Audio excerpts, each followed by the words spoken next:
पहलगाम हल्ल्याविरोधात कारवाईसाठी केंद्रीय मंत्रिमंडळाच्या बैठकीमध्ये नेमका काय निर्णय झाला याची उत्सुकता। दुपारी 3 वाजता होणाऱ्या केंद्राच्या पत्रकार परिषदेकडे लक्ष।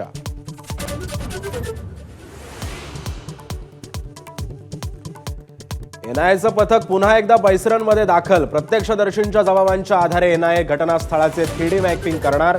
घटनेवेळी उपस्थित सर्व 400 जणांच्या संपर्कात एनआयएचं पथक।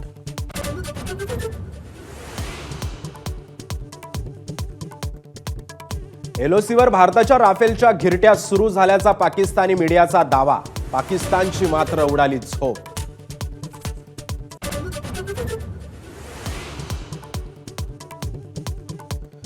पाकिस्तानी सैन्याच्या कुरापती सुरूच। एलओसीसह आता परगवाल सेक्टरमध्ये आंतरराष्ट्रीय सीमेवरही गोळीबार झाल्याची एनआयएची माहिती।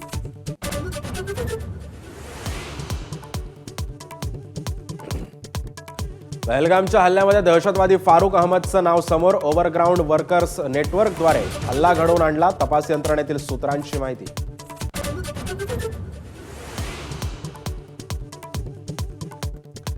भारताच्या आक्रमक पवित्र्यानंतर मोठ्या दहशतवाद्यांना वाचवण्याची पाकची धडपड। हाफिज सईद आणि मसूद अझहरला कोट लखपत तुरुंगातून बहावलपूरला हलवला।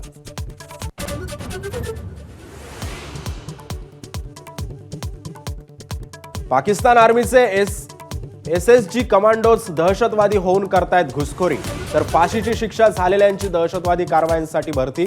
पाकिस्तानच्या टेरर फॅक्टरीची धक्कादायक माहिती माझाच्या हाती।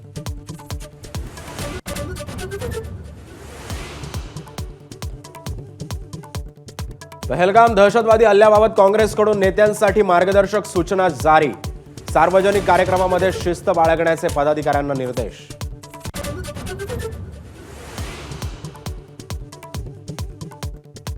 मराठा आंदोलक मनोज जरांगेंची मोठी घोषणा। आरक्षणासह इतर मागण्यांसाठी 29 ऑगस्टला मुंबईत धडक देणार। आमरण उपोषण देखील करणार असल्याची माहिती।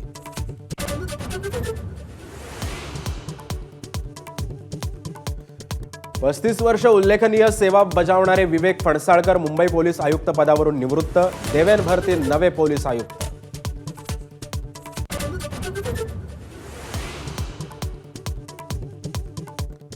अक्षय्य तृतीयेच्या मुहूर्तावर सोन्याचा दर 1,06,000 रुपयांवर। सोनं, चांदी, वाहनं, इलेक्ट्रिक वस्तूंच्या खरेदीसाठी ग्राहकांमध्ये उत्साह, तर श्रीमंत दगडूशेठ हलवाई गणपतीला 11,000 आंब्यांचा महानैवेद्य।